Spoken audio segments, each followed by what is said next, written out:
제가 서점에 간 적이 있습니다. 서점에 갔는데 서점에 여러 책들이 있잖아요. 여러 책들이 있는데 눈에 띄는 제목이 하나 있었습니다. 그 제목은 내가 흘린 눈물이 꽃이 되었다라는 제목이었습니다. 아마 보신 분들도 있을 거라고 생각을 합니다. 배우 이광기 씨가 쓴 책입니다. 배우 이광기 씨의 아들 이름이 석규인데요. 석규가 신종플루 때문에 하늘을 이광기 씨가 하늘을 보내야 하는 그러한 사건이 있었습니다. 그리고 12년 후에 조심스럽게 책을 출간하게 되었는데 그 아들과의 추억담, 그리고 자기의 성찰, 그리고 인생의 희망을 담은 메시지, 이런 여러 글들을 모아서 책으로 출간하게 되었습니다. 자신의 아들을 떠나보낸 부모의 심정은 아마 큰 슬픔이 있었을 것입니다. 이광기 씨가 그래서 남긴 것은 아내와 함께 미친 듯이 울었다라는 표현을 했습니다. 이제 아이가 죽은 다음에 주민등록증을 말소를 해야 되는데 말소하기 전에 학교에서부터 취약 통지서가 날라왔다. 이때엔 정말 절망하는 것 같았다 라는 표현이 있었습니다. 독자인 제가 이 글을 읽을 때에도 이 안타까움과 슬픔을 넘어서 눈물을 훔치는 대목이기도 했습니다. 죽음이라는 단어가 그렇게 싫었다라고 합니다. 죽음이라는 단어는 정말 몸서리치게 싫었다라고 했는데 어느 날 아내와 함께 뉴스를 보게 되었습니다. 그 뉴스는 IT에서 지진이 일어난 뉴스였습니다. 그리고 이광기 씨는 그 뉴스를 보면서 아내와 함께 그 지역을 떠나게 됩니다. 주변에서는 많이 만류를 했다라고 합니다. 그런데 그 가슴 안에 있는 그 뜨거운 마음을 주체할 수 없어서 그 IT라는 현장으로 나아갔다라고 합니다. 여전히 지금도 이 배우는 생명을 심고 생명을 위로하는 일을 계속하고 있습니다. 이렇게 고백합니다. 아들 석규가 자신에게 주고 간 선물이다 라는 표현을 합니다. 페이지 142페이지에 보면 이러한 문장이 있었거든요. 삶이 꽃이라면 죽음은 삶의 뿌리이다. 삶이 꽃이라면 죽음은 삶의 뿌리이다. 죽음에는 고통이 따르죠. 그리고 그 고통에는 눈물이 수반됩니다. 오늘 본문에 보면 아주 중요한 그 원리가 숨어 있습니다. 정말 비밀스러운 그 말씀이 우리가 읽은 말씀인데요. 어떤 말씀이냐면 눈물의 씨는 기쁨의 열매를 맺는다라는 정말 비밀스러운, 정말 독특한 원리가 우리가 읽은 말씀에 있습니다. 눈물의 씨는 기쁨의 열매를 맺는다라는 거죠. 본문에 나와 있는 이스라엘 백성들을 한번 생각해 보면 이스라엘 백성들이 흘린 그 눈물의 무게는 수치화할 수 없었습니다. 눈물의 무게는 굉장히 무거웠습니다. 우리가 다 아는 내용이지만 한번 되짚어 보면 주전 587년이죠. 바벨론이 침공했습니다. 그리고 예루살렘의 성벽이 다 무너졌습니다. 유다 군대는 도망치기 시작했습니다. 그리고 시드기야 왕도 함께 도망치기 시작을 했는데 얼마 지나지 않아 붙잡혔습니다. 그리고 바벨론으로 끌려가게 되었습니다. 시드기야 눈앞에서 자신의 아들들이 죽는 그러한 비극적인 광경을 목격해야 했죠. 그리고 시드기야 왕은 눈이 뽑힌 채 그리고 쇠사슬에 묶여서 바벨론으로 끌려가게 되었습니다. 예루살렘 성은 완전히 무너졌죠. 그리고 파괴되었습니다. 궁과 집이 불태워졌습니다. 정말 최악인 것은 무엇이냐면 400년 전에 지었던 이 솔로몬 성전이 무너졌다라는 것입니다. 이들은 이 성전에 정말 여호와의 이름을 가득 채워서 정말 거룩한 예배를 드렸던 곳이 바로 솔로몬 성전이었습니다. 그런데 무너지고 불태워지고 완전히 폐허와 잔해와 죽음과 그리고 먼지밖에 아무것도 없었다라는 것입니다. 그들이 정말 자랑 삼았던 국가적 자부심, 신앙적 굴욕을 당했습니다. 이스라엘 백성들이 만난 이 문제는 총체적이었습니다. 원수들의 총체적인 억압이 있었죠. 그리고 재산의 총체적인 손실도 있었죠.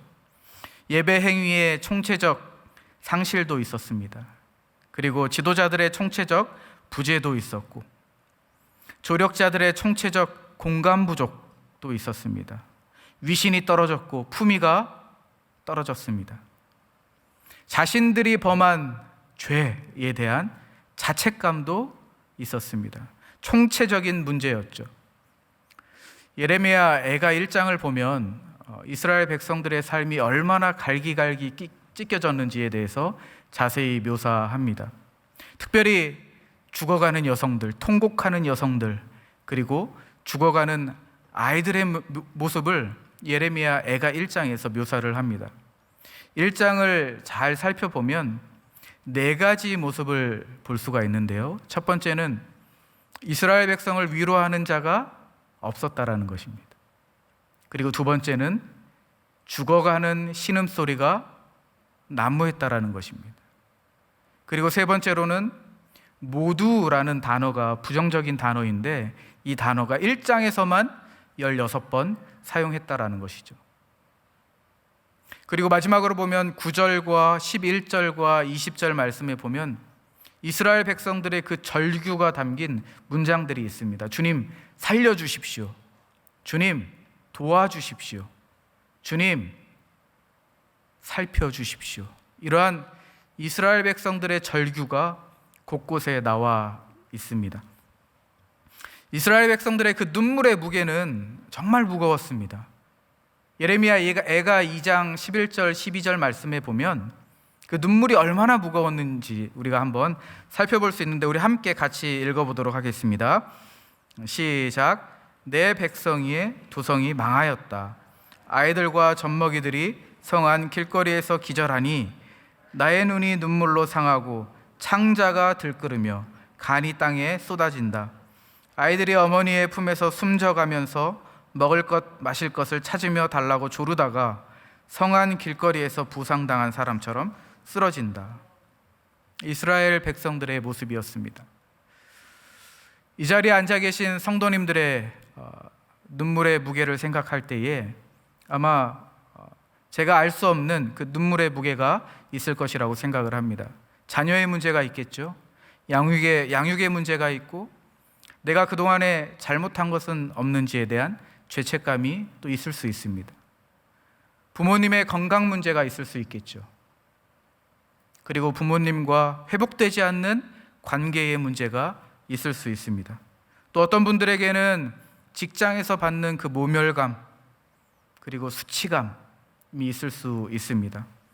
어떤 분들에게는 도무지 열리지 않는 나의 미래, 늘 내 삶 속에서 일어나는 이 감정의 부조합, 심정적으로는 눈물이 흐르고 아프고 화가 오르고 분노가 있는데 우리가 서로 만날 때에는 그럴 수 없잖아요. 웃어야 되고 좋은 말을 해야 되고 관계를 유지해야 되는데 그 속에서 이 감정의 부조합이 일어납니다. 이때에 아마 우리의 마음속에는 미친 듯이 울고 싶다. 이광기 씨가 표현한 그 표현이 적절할 것입니다. 미친 듯이 울고 싶다. 성경신학자 월터 브루그만이 있습니다. 월터 브루그만이 지은 책이 있는데 다시 춤출 때까지라는 책이 있습니다. 우리는 두 갈림길에 서 있다라고 합니다. 두 갈림길에 서 있는데 두 갈림길에 서 있는 우리에게 월터 브루그만은 이렇게 질문을 합니다. 오늘 말씀의 제목인데요. 여러분은 미래 없는 탄식 가운데 서 있습니까? 아니면 탄식 없는 미래의 길을 걸어가고 있습니까? 이러한 질문을 그의 책에서 합니다. 우리 눈물의 이 무게가 무거울 때에 우리에게 한번 스스로 질문해 볼 수 있을 것 같습니다. 나는 미래 없는 탄식 가운데 서 있는가? 아니면 나는 탄식 없는 미래의 길을 지금 걸어가고 있는가? 여러분도 한번 우리 상상해 보기를 원합니다. 미래 없는 탄식은 어떤 것입니까? 눈물이 눈물로 멈춥니다. 눈물이 기쁨이 될 수 없겠죠.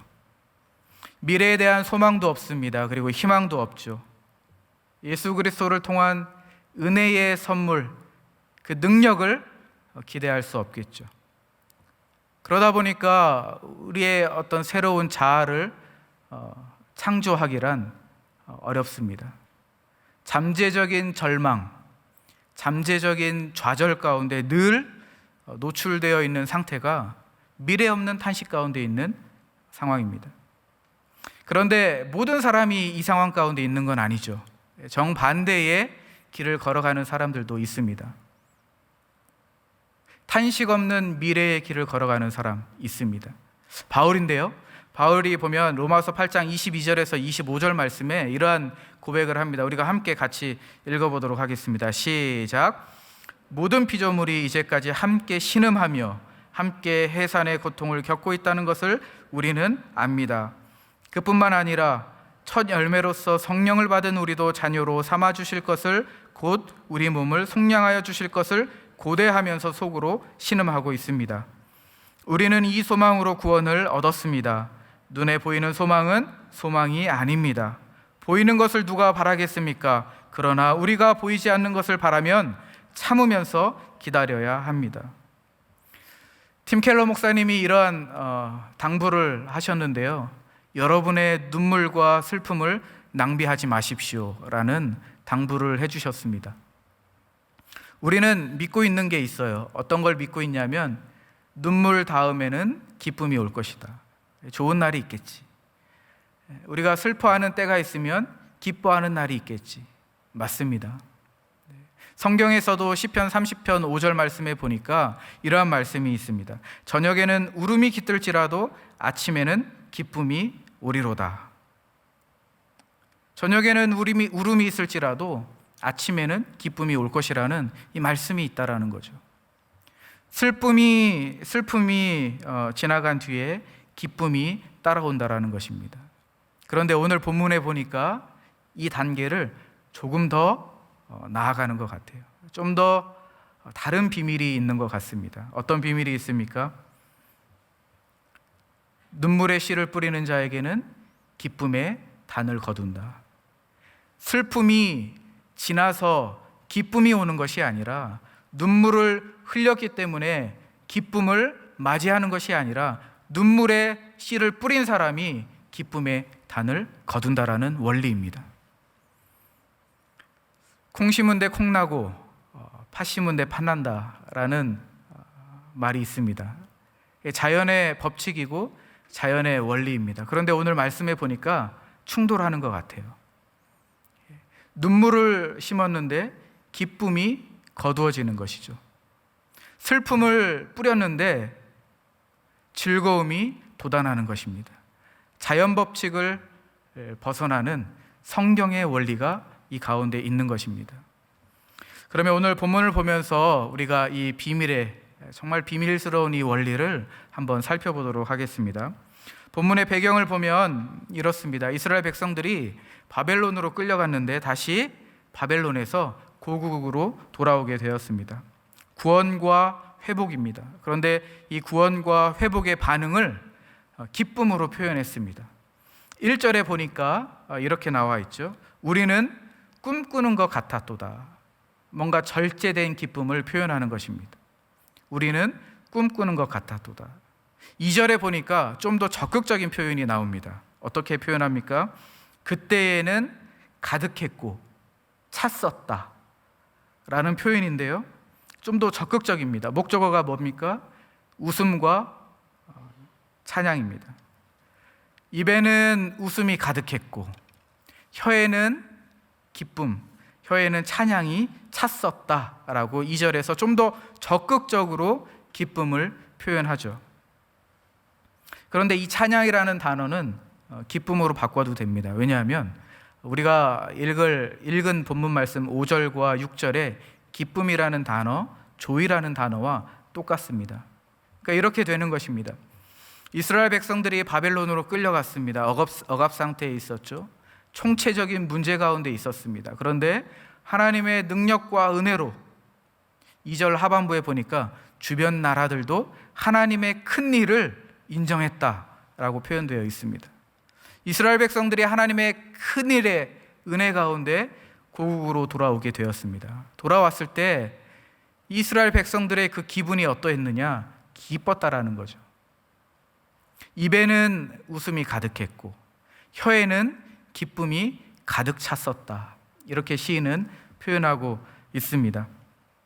그런데 이 기쁨이 지속되지는 않는 것 같아요. 고국으로 돌아왔습니다. 돌아왔는데 험난한 현실이 있었습니다. 성벽을 다시 건축해야 됐죠. 그런데 알다시피 방해하는 무리들이 있었습니다. 어려웠죠. 그리고 아직 돌아오지 않은 그 동료들, 그리고 친구들, 가족이 있었습니다. 여전히 바벨론에 갇혀 있는 귀환하지 못한 사람들이 남아 있었습니다.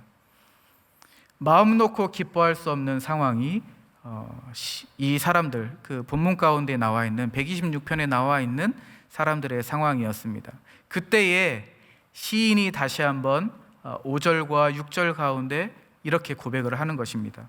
5절에 보면 눈물을 흘리며 씨를 뿌리는 자는 기쁨으로 거두리로다.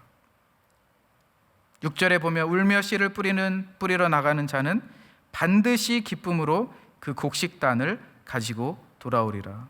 5절에 보니까 씨를 뿌리는 자, 그 다음에 거두리로다 라는 표현이 바로 나와 있습니다.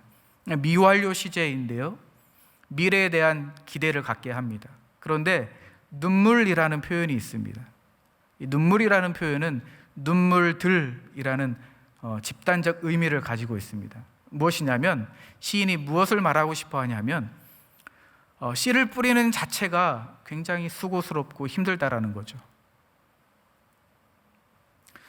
정말 어려움이 있을 것이고 좌절이 있을 것이라는 것입니다. 눈물의 씨를 뿌리는 것, 눈물들의 씨를 뿌리는 이 행위는 좌절이 있고 절망이 있고 울음이 있고 슬픔이 있을 것이라고 시인은 이야기하는 거죠. 오랜 시간 경작되지 않았던 그곳에 씨를 뿌리는 것입니다. 하지만 이 눈물로 씨를 뿌린 자들에게, 성실한 노동을 한 자들에게는 기쁨이라는 결과를 가져올 것이다 라고 시인은 믿음으로 고백하는 것입니다. 자, 5절의 요점은 그렇습니다. 그런데 6절에 가니까 이 5절의 동일한 주제를 좀 더 강조하고 확대시킵니다. 6절에 보니까 안 보이던 표현들이 있는데요, 어떤 표현이 있냐면 나가다라는 표현, 그리고 반드시라는 표현, 그리고 가지고 돌아오리라라는 표현이 5절과 다르게 추가가 됩니다. 그러니까 5절과 6절의 말씀의 핵심을 모아보면 이렇습니다. 하나님은 우리에게 기쁨을 주시기를 원하신다라는 것이죠. 그런데 이 기쁨은 승리의 환호와 잔치의 화목이 있다라는 것입니다. 126편 1절에서 6절까지 나오는 이 기쁨이라는 단어는 큰 기쁨이라는 의미가 있습니다. 우리가 정말 이 벅찬 가슴으로 환호할 때 말할 수 있는 그 기쁨이 여기에 표현된 기쁨입니다. 예를 들면 정말 이길 수 없는 전쟁, 큰 전쟁에서 이겼을 때에 표현되는 그 부르짖음, 환호, 큰 소리들, 이러한 상황을 묘사할 때 쓰는 단어가 오늘 본문 말씀에서 나오는 기쁨이라는 단어입니다. 그런데 하나님이 그 기쁨을 주시겠다라는 것이죠. 눈물을 바꿔서 기쁨으로 승화시켜 주시겠다라는 것입니다. 탄식이 있었겠지만, 슬픔이 있었겠지만 그 눈물의 씨는 기쁨으로 하나님이 인도하시겠다라는 것입니다. 인내가 결실을 맺고 씨는 수확으로 연결됩니다. 갈등이 있겠죠. 그런데 그 갈등이 축제로 바뀐다라는 것입니다. 상식적이지 않습니다. 우리가 알고 있는 그 자연의 원리와는 정말 다른 원리가 이 성경의 원리입니다. 기쁨이라는 주제를 이야기할 때 빼놓을 수 없는 사람이 있습니다. C.S. 루이스인데요. C.S. 루이스가 기쁨을 이야기할 때 이렇게 표현을 합니다. 기쁨의 의미를 잘 발견하면 우리 존재의 근원과 목적까지 추적해 갈 수 있다. 그러니까 기쁨의 의미를 잘 발견해야 된다라는 것입니다. 그런데 그 기쁨의 의미를 잘 발견하면 우리의 존재, 근원, 어디로부터 왔는지, 그리고 우리가 어디로 가야 하는지 그 목적지까지 추적해 갈 수 있다라는 것이죠. 현세의 기쁨은 영원하고 완전한 기쁨을 가리키는 화살표의 역할을 한다. C.S. 루이스는 이렇게 이야기합니다. 기쁨이라는 것은 천국에서 왔다 라고 이야기합니다. 그리고 이 기쁨이라는 것은 다시 천국이라는 목적지를 향해서 나아간다 라고 이야기합니다. 그러니까 이런 말입니다. 천국은 미래의 시간에 머물러 있는 것이 아니라 현재 속으로 파고 들어온다. 우리가 현세에서 누리고 있는 그 기쁨이라는 것은 천국에서부터 이 현세로 파고 들어왔다라는 것이에요. 그런데 이 현세 속에서 경험하는 이 기쁨이라는 것은 다시 목적지를 향해서 가는데 그곳이 바로 천국이라는 것입니다. 루이스의 책 영광의 무게라는 책이 있습니다. 영광의 무게에서 아름다움이라는 표현을 설명하는데 이 기쁨이라는 원리를 이해할 때 도움이 됩니다. 이런 것입니다. 우리가 책을 읽을 때에, 그리고 음악을 들을 때에 우리가 말로 표현할 때 참 아름답다라는 표현을 합니다. 그런데 루이스가 말할 때 이 아름다움이라는 것은, 현세에서 경험하는 이 아름다움이라는 것은 진짜 실체가 아니라는 거예요. 만약에 우리가 아름답다, 이 속에 정말 실체라고 생각을 한다고 하면 우리는 반드시 배반당할 것이다 라고 루이스가 이야기합니다. 무엇이냐면, 우리가 느끼는 아름다움이라는 것, 우리가 보는 아름다움이라는 것은 우리가 정말 사모하는 저 멀리에 있는 것에 대한 좋은 그림자일 뿐이다 라는 것이죠. 그러니까 이 원리를 동일하게 기쁨의 원리로 적용을 한다고 하면 이러한 것입니다. 우리가 현세에서 경험을 할 때에, 기쁨을 경험을 할 때에 이 기쁨이라는 것은 진짜 실체가 아니라는 거죠. 우리가 사모하는 그 영원에 머물러 있는 그 기쁨에 대한 좋은 그림자일 뿐이다라는 것입니다. 우리가 이 현세에서 기쁨을 경험할 때에는 이 기쁨이라는 것을 통해서 궁극적인 그 목적지로 나아갈 수 있는 그 천국을 우리가 기대해야 된다라는 것입니다. 이게 루이스가 말하는 기쁨이라는 개념입니다. 우리는 기쁨을 경험합니다. 우리가 늘 슬픔만 경험하거나 울기만 하는 건 아니죠. 늘 탄식 가운데 있는 건 아닙니다. 우리가 기쁨을 경험하기도 합니다. 하나님은 미래에 있는 천국을 우리 현세에 있는, 우리가 살아가고 있는 이 시대에, 우리 삶에, 우리 일상 가운데 천국을 보내주셨습니다. 천국의 기쁨을 경험하게 하셨습니다. 그런데 우리가 이렇게 파편적으로 조각조각 있는 이 기쁨을 경험하지 못하고 허무와 절망 가운데 있는 것은 참 불행한 일이죠. 우리가 슬픔 가운데 있을 때에 정말 미래 없는 그 슬픔에 서 있다면 이것 또한 참 불행한 일이 아닐 수 없습니다. 어떤 사람들은 참 불행한 일이 있고 슬픔 가운데 있고 절망 가운데 있어도, 어떤 사람들은 천국에서 파고 들어온 이 기쁨이라는 리듬에 몸을 맡기기도 합니다. 어떤 사람들은 반면에 이렇게 기쁨이 있지만 이 기쁨의 향연인 이 춤을 추는데 굉장히 어색해 합니다. 루이스가 말합니다. 루이스가 뭐라고 말하면, 많은 것이 보는 눈에 달려 있습니다. 많은 것들이 보는 눈에 달려 있습니다. 여러분, 우리는 무엇을 바라보고 있습니까?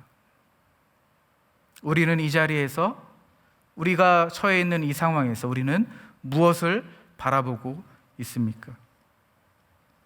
이제 우리는 그 지혜로운 선택을 해야 되죠. 현세의 고난과 그리고 현세의 슬픔, 눈물이 있지만 천국의 영광스러움에 덧입게 하시겠습니까? 아니면 현세에서 경험하는 쾌락, 즐거움이 있지만 천국과 단절시키는 저주스러운 상황 가운데 서 계시겠습니까? 단순한 선택일 것 같지만 사실 어려운 일입니다. 모든 사람들이 다 경험할 수 있는 것은 아니죠.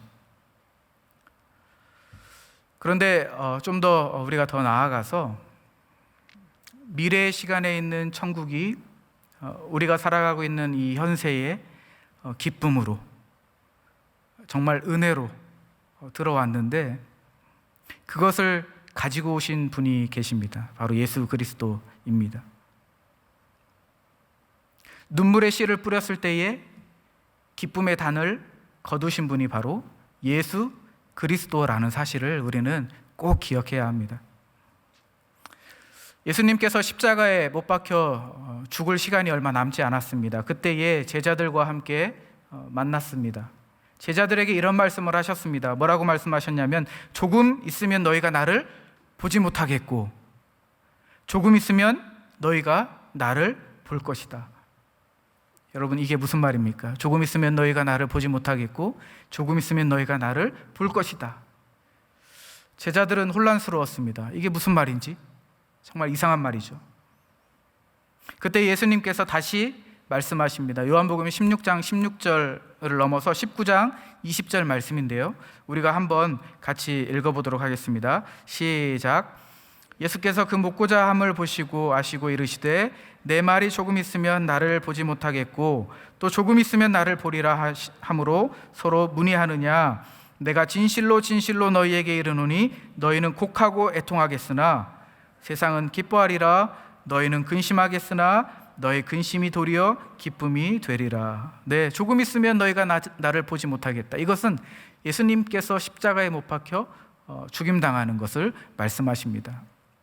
죽으실 때에 제자들이 애통하겠다라는 거죠. 슬퍼한다라는 것입니다. 그런데 조금 있다가 너희가 나를 다시 볼 것이다. 이 말은 예수님께서 부활하실 것이라는 것입니다.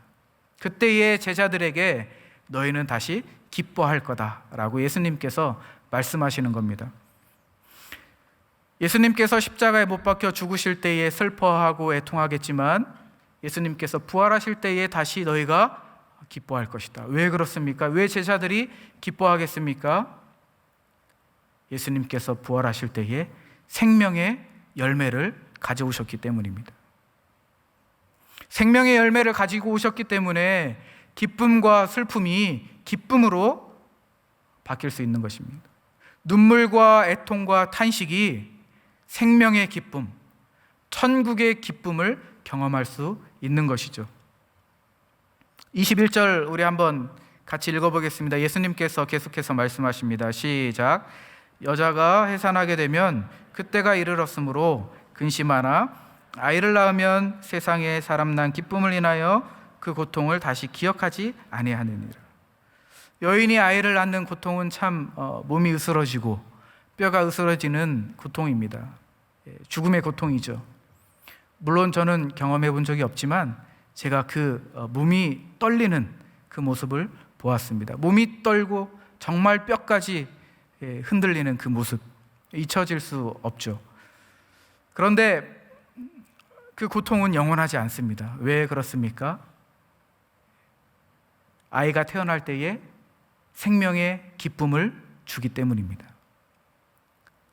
생명의 기쁨을 얻었을 때에 아이를 해산하는 그 고통은 잊어버리게 되는 거죠. 지금 아이를 낳았을 때 10년, 20년이 지났을 때 여전히 그 고통 가운데 있는 분은 없습니다. 왜 그렇습니까? 생명의 기쁨을 보았기 때문입니다.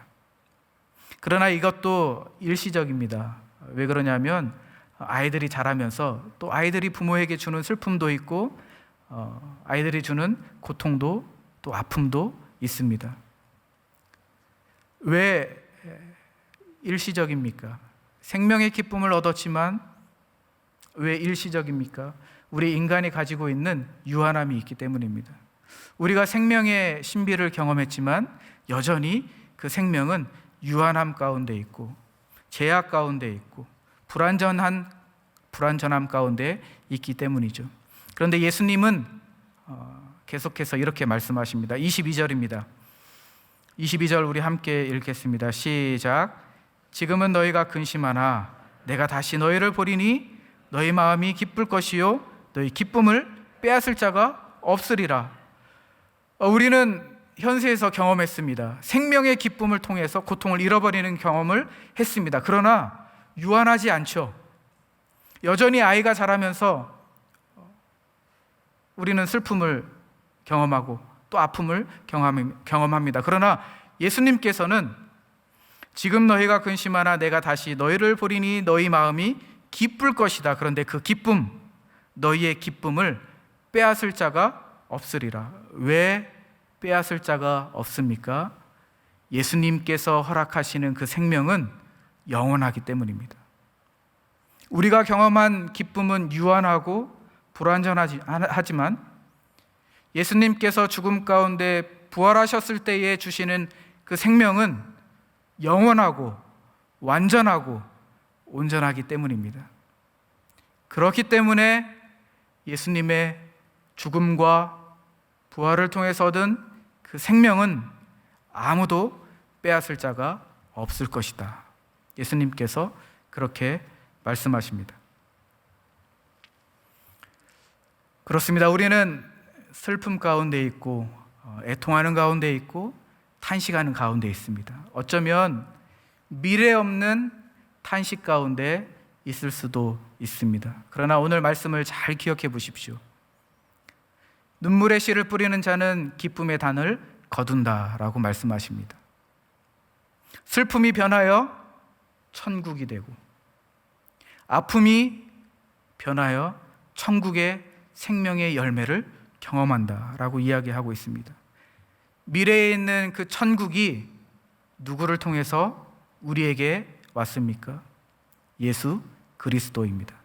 예수님께서 십자가에 못 박혀 돌아가심으로 인하여서 우리는 애통할 수 있고 아파할 수 있고 슬퍼할 수 있지만 예수님께서 부활하셨기 때문에 생명의 기쁨을 우리에게 주셨기 때문에 우리가 가지고 있는 이 기쁨은 그 누구도 빼앗을 수 없습니다. 신비로운 원리가 오늘 말씀 가운데 저희에게 주어지는 것이죠. 여러분들, 우리가 이 기쁨을 경험할 때에 나타나는 세 가지 유익이 있습니다. 첫 번째, 우리에게는 더 이상 죄책감으로 고통받지 않습니다. 우리가 슬픔 가운데 있을 때에 하나님이 나에게 벌 주시나 봐, 우리는 이러한 생각을 할 수 없죠. 예수님이 나의 형벌을 대신에 하셨기 때문입니다. 두 번째 유익은, 두 번째 우리가 얻을 수 있는 기쁨은 우리가 슬퍼할 때에 자기 연민이나 분노로 고통받지 않아도 됩니다. 하나님 어떻게 이럴 수 있습니까? 라고 우리가 말할 수 없습니다. 예수님께서 나를 위해서 고통받으셨지. 이 고통은 내가 주님과 함께 영원히 거하게 하시기 위해서 고통을 견디셨지 라고 우리가 깨닫는다면, 하나님 왜 이렇습니까? 우리는 자기 연민이나 분노로 하나님 앞에 나아갈 수 없다라는 것입니다. 이것이 우리에게 주는 기쁨의 유익입니다. 세 번째 유익이 있습니다. 그것은 무엇이냐면 예수님의 고통을 바라볼 때에 우리는 슬픔 가운데에서도 인내할 수 있다는 것이죠. 예수님께서 당하신 눈물과 슬픔과 고통을 기억하시면서 예수님을 바라보시기를 주님의 이름으로 축원합니다. 그때에 우리 안에 있는 자기 연민, 분노는 거둬질 것입니다. 내 안에 있는 죄책감, 자책감도 거둬질 것입니다. 그리고 나면 우리는 인내할 수 있습니다. 주님께 기대고 주님을 의지할 수 있는 것이죠. 그때에 우리는 겸손하게 될 수 있습니다. 그때에 우리는 우리의 슬픔이 지나서 그리스도의 성품으로 우리의 자아가 새 창조되는 것입니다. 여러분들 믿으십니까? 예수님께서 가지고 오신 천국의 기쁨, 생명의 기쁨을 소유하시기를 주님의 이름으로 축원합니다. 우리 히브리서 12장 3절, 2절, 3절 말씀을 우리 한번 같이 읽어보겠습니다. 시작. 믿음의 주여 또 온전하게 하시는 이인 예수를 바라보자. 그는 그 앞에 있는 기쁨을 위하여 십자가를 참으사 부끄러움을 개의치 아니하시더니 하나님 보좌 우편에 앉으셨느니라. 너희가 피곤하여 낙심하지 않기 하기 위하여 죄인들이 같이 자기에게 거역한 일을 참으신 예수를 생각하라. 예수를 깊이 묵상하시기를 주님의 이름으로 축원합니다. 우리가 처한 이 눈물의 씨앗은 반드시 천국으로부터 온 기쁨의 열매를 맺을 것입니다. 여러분, 미래 없는 탄식의 길 위에 서시는 것을 멈추시기를 바랍니다. 탄식 없는 미래의 길, 미래 없는 탄식의 길에 서 있지 마시고 탄식 없는 미래의 길을 걸으시기를 주님의 이름으로 축원합니다. 우리 마지막 선교적 적용을 위해서 이 문장을 읽고 우리 찬양 한 곡 하도록 하겠습니다. 우리 이 글을 한번 같이 읽어보면서 결단하고 다짐하기를 바랍니다. 우리 함께 같이 읽겠습니다. 시작. 눈물로 뿌린 씨는 반드시 싹이 틉니다. 겉이 딱딱하여 죽은 것 같이 보일 수 있습니다. 하지만 수고하여 뿌린 눈물의 씨는 단단함을 뚫고 생명이 돋을 것입니다. 이 씨는 결국 자라나 살아 꿈틀거리며 만물과 소통하게 될 것입니다. 이 씨는 펄펄 살아 움직이는 생명체입니다. 가두면 가둘수록 더욱더 살아 움직이는 능력이 있는 씨입니다. 우리의 눈에 눈물이 고이고 마음에 슬픔이 가득할지라도 이 씨가 예수 그리스도를 통해 선물로 주신 것임을 믿음으로 고백하고 감사함으로 기뻐하겠습니다. 아멘. 이 고백이 우리의 일상 가운데 있기를 주님의 이름으로 축원합니다. 우리 함께 일어나셔서 찬양하고 기도하도록 하겠습니다.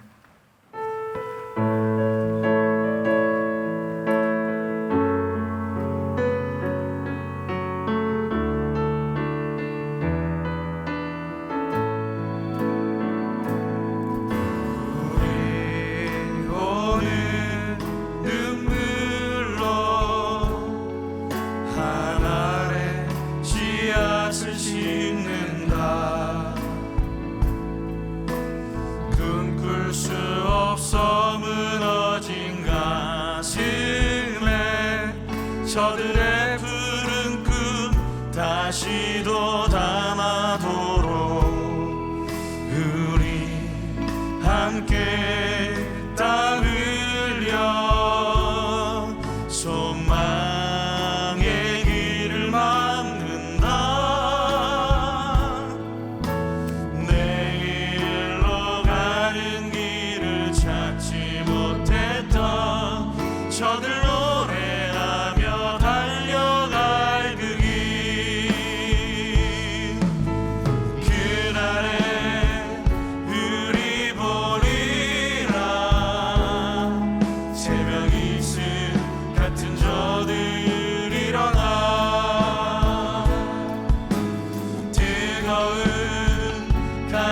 사랑의 손으로 이 땅 치유하며 행진할 때 오래 황폐하였던 이 땅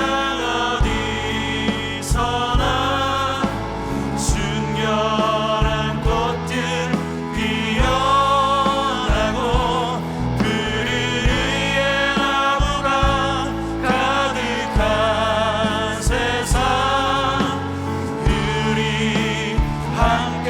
다시 한번 찬양합니다.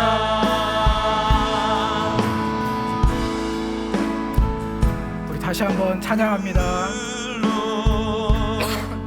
하나의 씨앗을 심는다. 꿈꿀 수 없어 무너진 가슴에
감사합니다.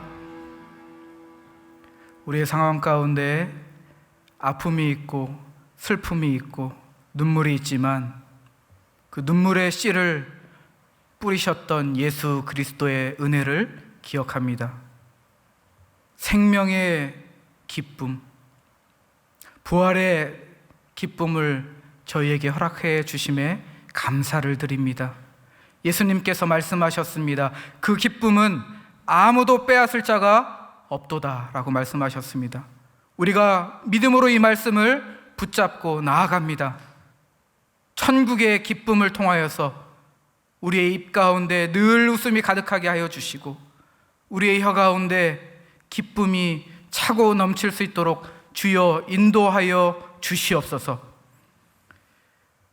이제는 우리 구주 예수 그리스도의 은혜와 그 크신 하나님의 사랑하심과 성령님의 감화 감동 교통 역사하심이 눈물과 고통과 십자가의 죽음으로 생명의 기쁨을 주신 예수 그리스도의 은혜를 기억하며 우리의 일상으로 나아가 눈물의 씨를 뿌리며 천국의 길을 걷기를 결단하는 우리 3일의 모든 성도님들 머리 위에 우리 교회 위에 이제로부터 영원토록 함께 있을지어다. 아멘.